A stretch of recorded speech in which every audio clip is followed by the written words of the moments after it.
faithfully bringing value by exploring great books worldwide.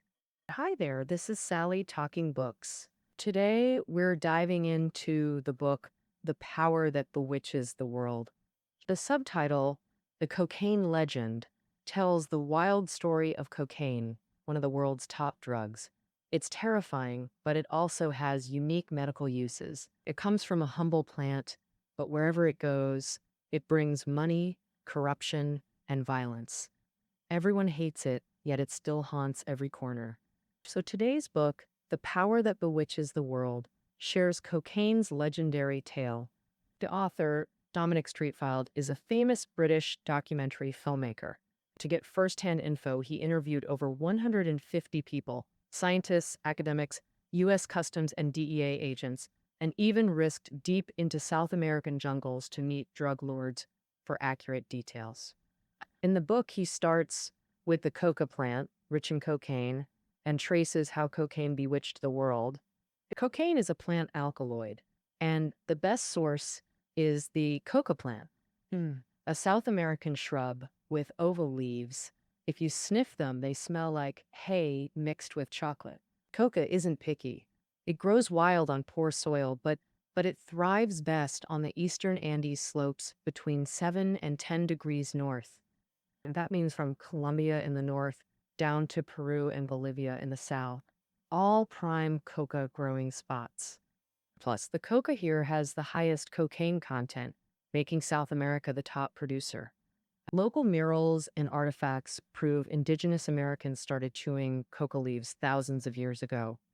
In 1974, scientist Jim Broman tested coca leaves and found 100 grams provides daily calcium, iron, phosphorus, vitamin A, B2, and E, crucial in South American mountains where fresh food is scarce.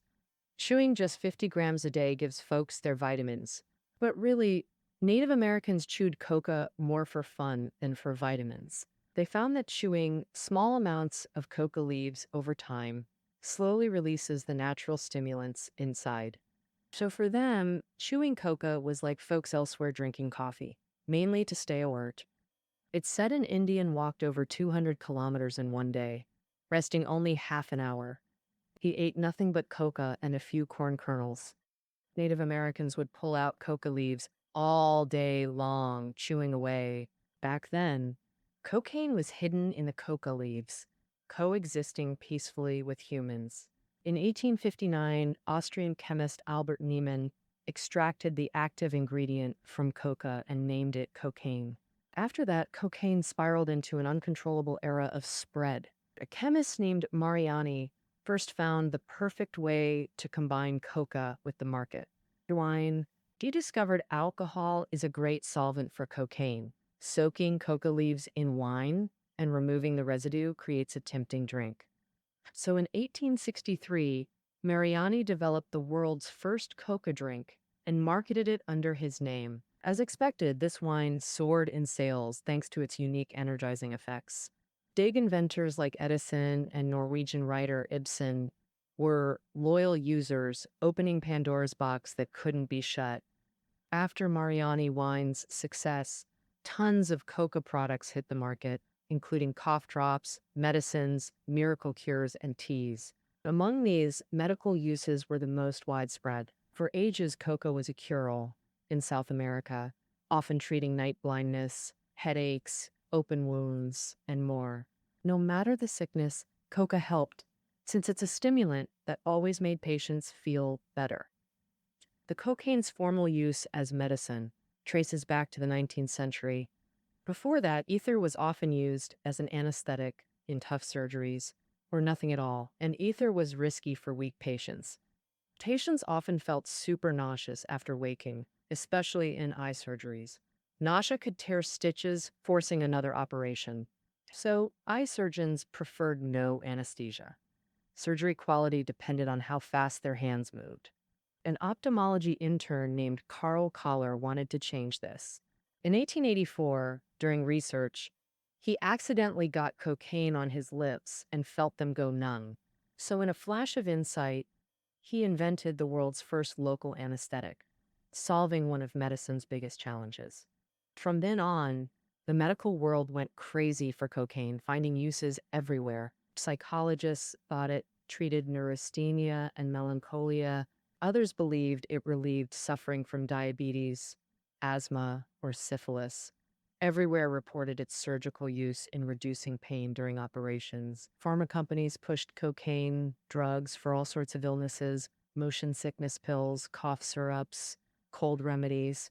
Anything with cocaine sold big. Even if someone mentioned a toothache, others would immediately say, "Present cocaine." Fake medicine sellers noticed this and added cocaine to make their remedies seem magical. By late 1884, cocaine's miraculous effects had conquered humanity. A popular view then was that cocaine could cure morphine addiction. Famous psychologist Freud supported this.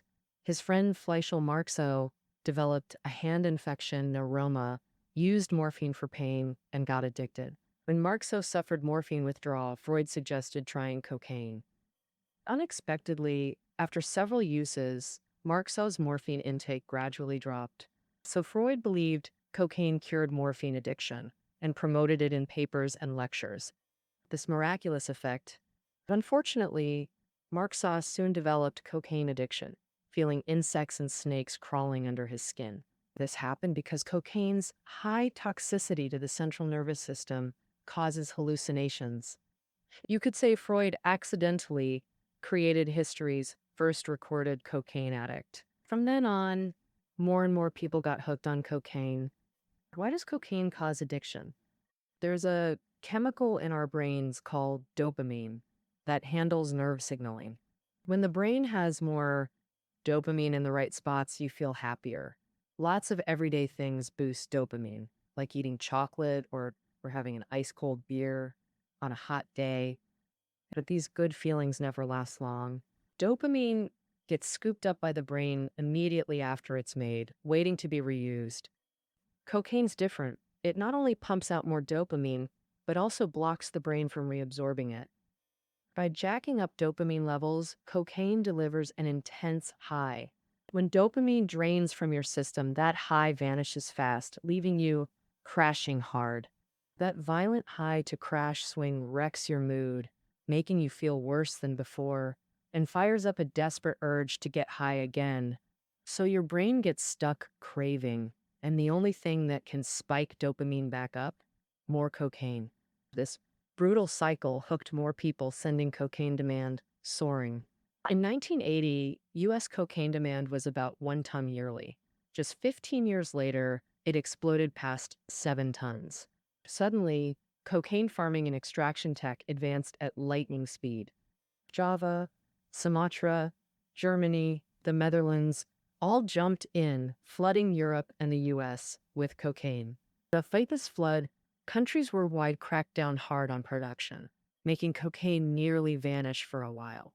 Around the 1960s, as cocaine's dangers faded from memory and rumors spread of it being an aphrodisiac, it roared back through smuggling. With cartels smuggling nonstop, U.S. cocaine supplies exploded, while other countries got flooded too.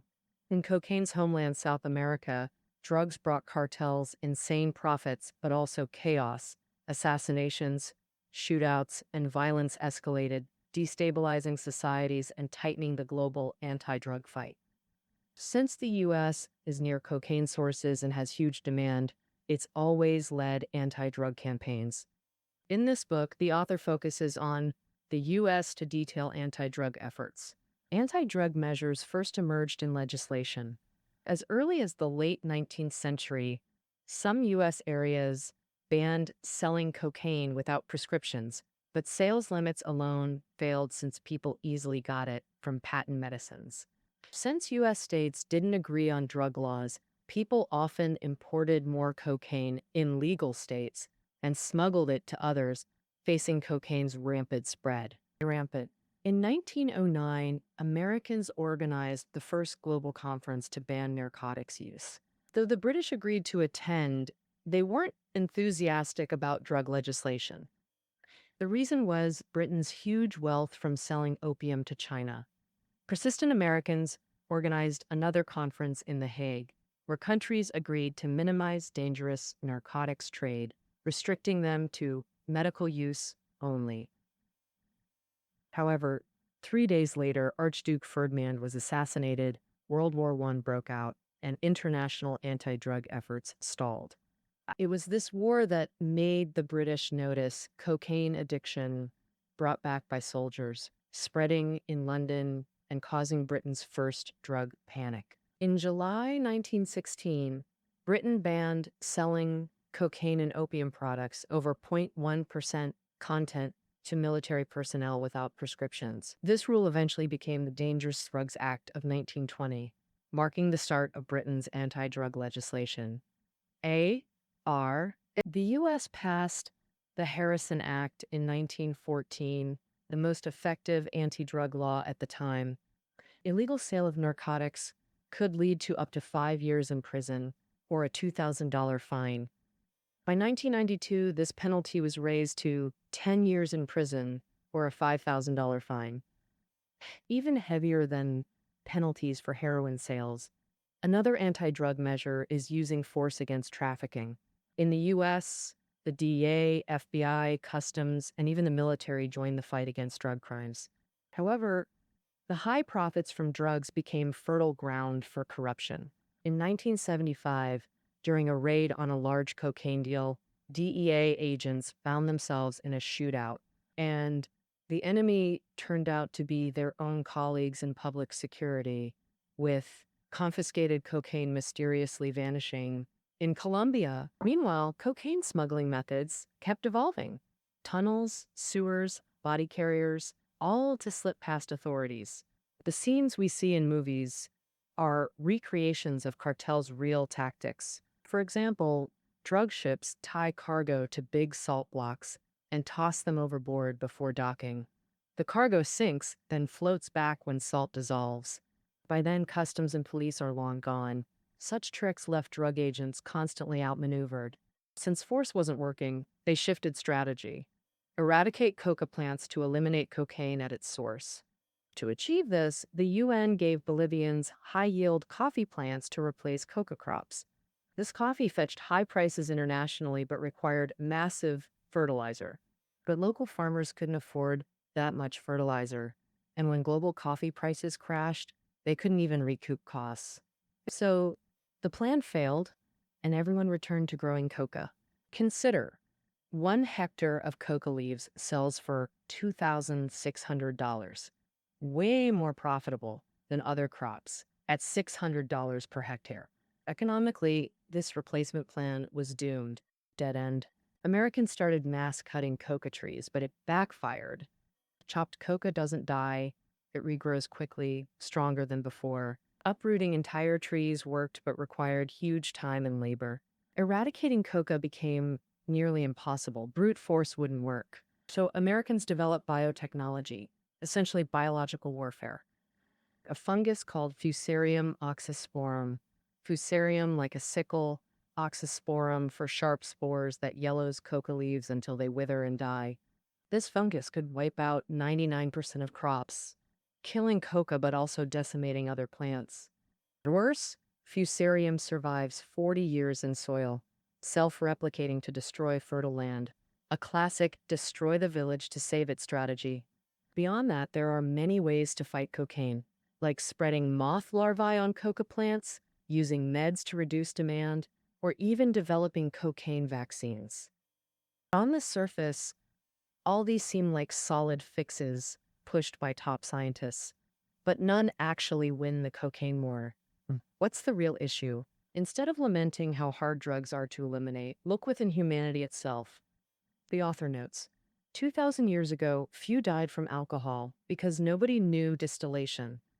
Their brews were low-proof and harmless. Now we get high-purity alcohol in endless flavors, making blackouts easy, while eating fruit or chewing sugarcane rarely causes weight gain. But once sugar is purified, binge eating sweets leads to obesity. For centuries, scientists purified consumer goods to maximize pleasure. Same with coca and cocaine. Whether chewed or brewed as tea, raw coca isn't dangerous. Its low cocaine content makes it harmless. Problems arise when cocaine's extracted and snorted or injected. In his 1924 book, Fantastica, Louis Lewin wrote, cocaine users trade body and soul for fleeting joy. They swiftly pass through misery's gate into a dark, bottomless abyss. So endless desire drags humanity into ruin. That's the power that bewitches the world. That wraps up this book. Notes are below the audio. See you tomorrow.